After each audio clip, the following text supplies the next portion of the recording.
This is Pam from NortheastWheelsEvents.com at the 2019 New York International Auto Good morning, Show. everyone. A very warm welcome to the Briggs Automotive Company and Manhattan Motor Cars press conference here at the New York Auto Show. My name is Stuart Newman. I'm the Press and Communications Officer for BAC. It's our first time here, coming all the way across the pond from Liverpool Briggs in Automotive the UK, Company. and we're absolutely delighted to be launching our partnership with Manhattan Motor Cars, which is our first representation on the East Coast of the USA. Alongside me I have Neil Briggs, the co-founder and director of product development for BAC, and of course the great Brian Miller from Manhattan Motor Cars. Yay. Without further ado, it's my absolute pleasure to introduce for the very first time in New York, the world's only single-seater, road-legal supercar, the BAC Mono. We've had a lot of questions this week, asking all about the beautiful piece of machinery beside me, and tell you about it in more detail, plus the fascinating story of BAC. I hand you over to Neil Briggs. Yeah, thanks, and good morning everybody. And firstly, let me just say I'm absolutely delighted to be here. Might not sound like it, sadly I'm suffering from a cold, but yeah, good morning and thanks for coming. First time I came to New York was 20 years ago, and as a young engineer, with dreams of doing what we're doing here today, and went to the Blue Man Show on Lafayette, and never ever dreamed 20 years later we'd be stood here in front of you guys and stood next to this man here. So it's quite an emotional moment for us, and thanks again for coming. So let me tell you a bit about the car. We started the process of the concept for this car actually nearly 20 years ago, when there was a movement towards cars that are being produced and designed for one purpose and one purpose only. And we've taken that concept even further. So this car is not about A to B, it's about A to A, it's about pure driving pleasure, and that's its sole purpose, its sole identity. And so to that extent, it was very important that the car had a new identity, because it represents a new way forward in car design as far as we're concerned. And I think it's a movement that has been adopted by some of the other manufacturers. So firstly, when you look at the aesthetic of the car, you'll notice that the car uses a form language that we refer to as negative space. So the car is not a conventional 3-box volume.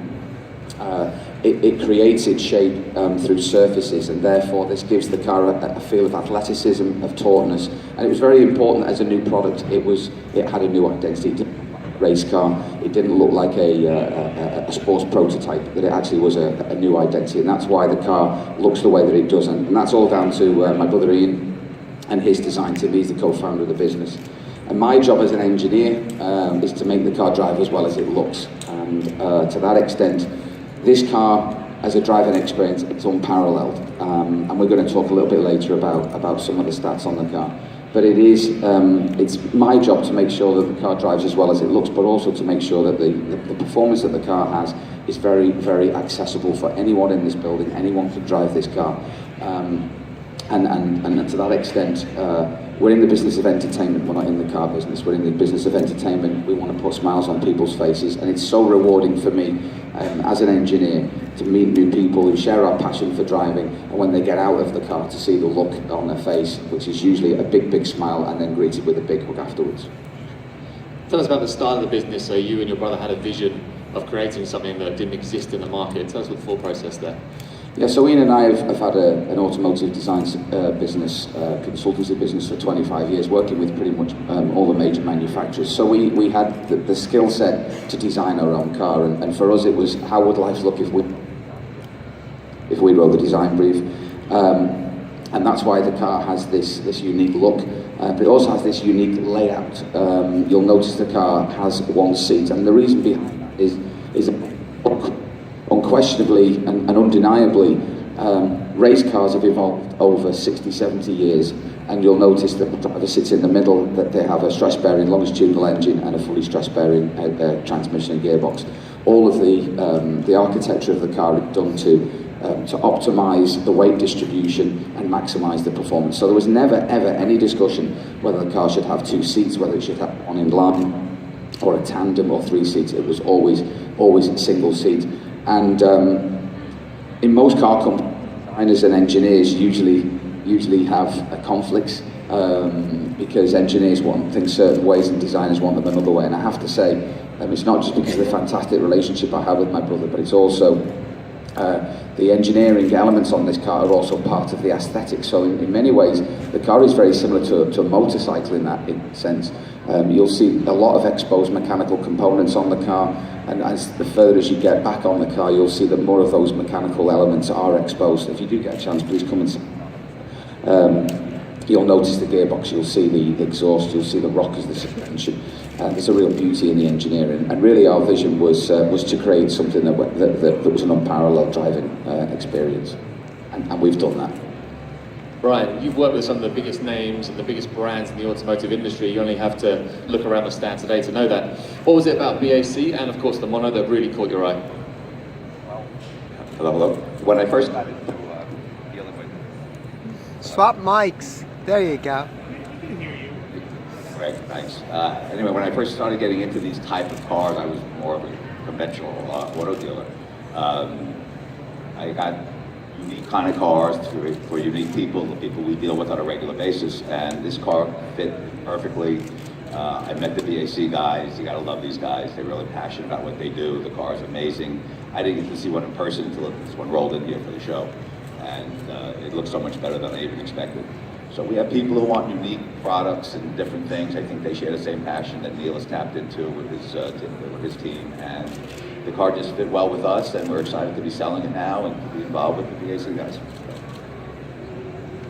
So everything about the Mono is tweaked with ultimate performance and driving perfection in mind. It's regarded as the ultimate piece of sporting equipment for the sport of driving. Neil, the statistics on this car are absolutely phenomenal.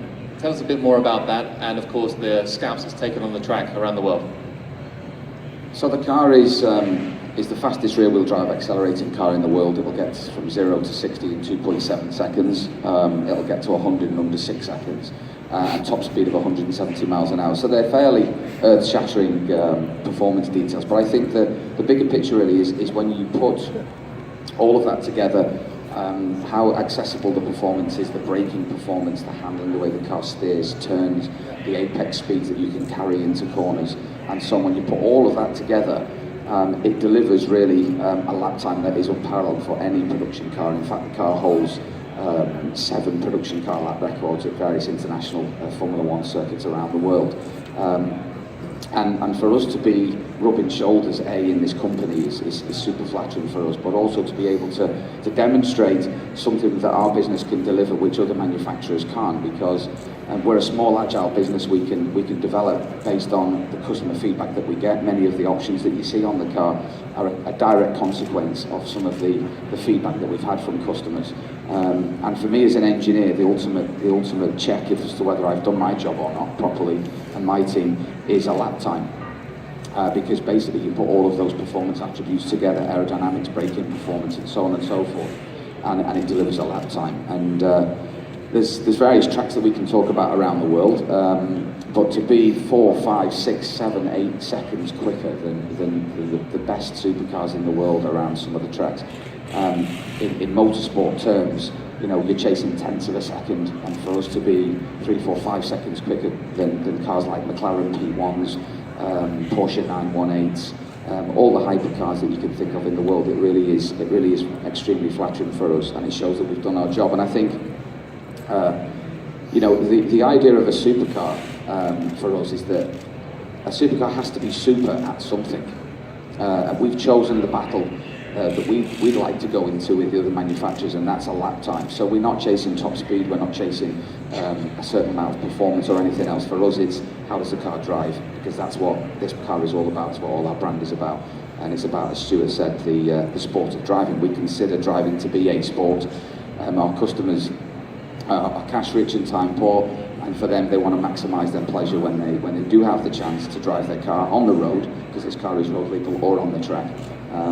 And it really is something to be experienced if you ever get that chance. And this man will help you achieve that experience as well. Come on down.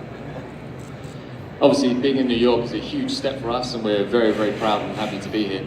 And first of all, Brian, what are you expecting from the market now you have Mono in the dealership? Well, I think it brings us some different buyers. Mono's priced really well for what it gives you, and I think there's a lot of value in the car for that. So I'm expecting to meet some new people who want to just have, like Neil said, just get in the car and run around and go fast and have fun with the car. There's still a lot of people who do want to do that, believe it or not. And this car, like I said, I can't wait to drive it. Just afraid about getting out of it somehow, but so that's it. And Neil, I think it's safe to say this is the start of big things for us over in the USA. Beyond this week, what are our plans? So the US is our number one market. We're absolutely committed to the US, and I just want to take this opportunity to thank Brian and his team for their vision in believing in us and allowing us to live our dream and allowing us to try and deliver dreams for his customers. Business is all about people, and for us, these guys are great fun people to be with. They're very professional, of course. We don't take ourselves too seriously, but when the discussion over price and availability, then we're very serious. I'd like to thank Brian and his team for believing in us and putting on such a great show. And for those of you who are fortunate to come tonight, then I've heard it's legendary at the evening at the booth. As far as the US is concerned, as I said, we're absolutely committed to the US market, and I think with Brian we've got the East Coast absolutely wrapped up. You can expect to see one or two other announcements in the next 3 months with regards to one or two other people popping up over the US. It's a big place, as we're beginning to understand. But we don't need any invite to come over here. It's a fantastic place, an amazing city, an amazing country, and we started off this company to meet interesting new people who shared our passion and our dream, and every day we do that when we meet new people. So that's what you can expect in the next few months. We're often asked what kind of person would buy the Mono, and to tell you more about that, I'll hand you back to them.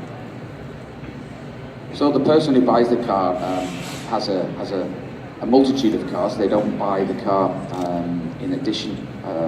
instead of any other car, they buy it in addition to. So the usual questions are, what are your competitors, and so on and so forth. And actually the car is probably, other competitors I would say would be, certainly in the luxury lifestyle business, would be expensive watches or racehorses or anything that you care to spend your money on. There's no reason why you can, it's a discretionary purchase, you can justify this car, but you want the car because it's such an incredible and lovely thing. And so to that extent, our customers are very focused on their free time, they're very focused on their driving. They all share a passion for beautifully engineered product. They'll have multiple cars in their garage, many of which are on the stand here. We share many similar customers with the various different brands here. And they buy this car for one reason and one reason only, and that's because it gives them something different from all of their other vehicles. Sitting in the middle, being exposed, living the dream, dreaming of who they might have been if they'd have started motorsport maybe earlier. But enjoying the car on a nice canyon, on a nice mounted road, and even driving it through the city. They love to be part of that process and being at one with the machine, and that effectively is the kind of person who buys the car. And as we're discovering, there's quite a few of them around the world, and the more people who get to know about the car, the more people who are attracted to the brand, and that's super flattering for us. And it's nice to know that there's many people out there who share our dream. Guys, thank you all so much for coming. If you'd like some one-on-one time with Neil, come and speak to me afterwards. Neil will also be appearing in the Hypercar CEO Summit with Koenigsegg and Rimac. That's at 11:40 right here. And thank you very much for coming. The price starts from $235,000 in the US. What power is it, and how heavy is it? It's 580 kilograms, which is roughly 1,200 pounds, which all equates to a power to weight ratio of 525 brake horsepower per ton, which is a lot. And what power is it? I'll let you ask Neil this. Maybe I'll just shoot a load of details out, and hopefully it'll cover a lot of the questions. The engine is a 2.5 normally aspirated 4-cylinder engine. It has 305 horsepower, 310 newton meters of torque. Stuart can provide you with a complete press pack of details if you need all of this, so you don't have to write too feverishly. It runs a dry sump, which allows us to stress the elements in the engine much more higher to achieve those power outputs. It has a bespoke design dry sump, means we can position the engine super low in the car for centre of gravity and weight distribution benefits, obviously. The whole of the intake system is bespoke, as is the exhaust system. It runs a drive-by-wire throttle system, which opens up some electronic goodies in the car. So we have a 6-way traction control system. We also have a launch control which can be set manually, so that the customer can decide if he wants to smoke the tyres at 8,000 RPM away, or whether he wants to pull away at 3,000, whatever. He can set that manually. There's also an auto upshift feature on the car as well, so the car will automatically change gear when the car hits the red line. That's pretty. Sorry. The transmission, it's a 6-speed sequential gearbox from our partner Hewland. Again, it's bespoke for us. It's based on a unit that has been used in motorsport for many years in the world of Formula 3 and sports car racing. The gear ratios are completely bespoke, so you can change the gear ratios excuse me, and bespoke the ratios for any particular track, whether that's Laguna Seca or Monticello, Silverstone, wherever. And it runs a limited slip differential. It's operated via paddles on the steering wheel, so it is a manual gearbox, so there's 3 pedals, clutch, brake and throttle. And with the use of the paddles, it allows the driver to maintain both hands on the steering wheel at all times, so you can focus on where he needs to position the car and what he needs to do. And it changes gear in 45 milliseconds, which is twice as fast as you can blink, so it's almost a seamless gearbox, but not quite. The main benefit of the gearbox is it's a single clutch and it's a dog box. So it's a sequential gearbox with straight cut gears, and that means that the frictional losses through the gearbox are much lower than you would associate with a normal gearbox, and it weighs around 38 kilos, so it's super light. It's very good at what it does. The car has an aero deflector on the front there, and that's designed to push the airflow over the driver's head. Driving the car on the road is not a legal requirement to use a helmet. Some people, including myself and customers, use sunglasses to just drive the car conventionally on the road, as you would with any cabriolet car. Helmets aren't mandatory to drive now on the road. Helmets are only mandatory on the racetrack, but of course it is advisable to wear a helmet, but it's not a mandatory requirement. Yeah. You might have said it before, I apologize. The motor, who are you getting the motor from? So the engine is produced in California by our partner Mountune, and it's completely bespoke for ourselves. It's a 2.5 litre 4-cylinder, normally aspirated engine, and it has 305 horsepower, 310 Newton meters. It uses variable valve timing, so it has a lot of mid-range torque, which means the engine is very tractable.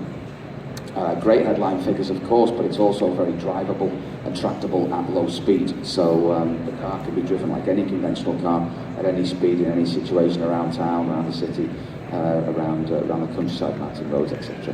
Is it tunable past that, or is there different power packages to go beyond that? No, the engine has a specific power output of 121 brake horsepower per litre. The only car on the planet that has a higher number than that is the Ferrari 812 Superfast, which has 122 brake horsepower per litre. So as you can imagine, we're pushing the boundaries of what you can do with a normally aspirated engine.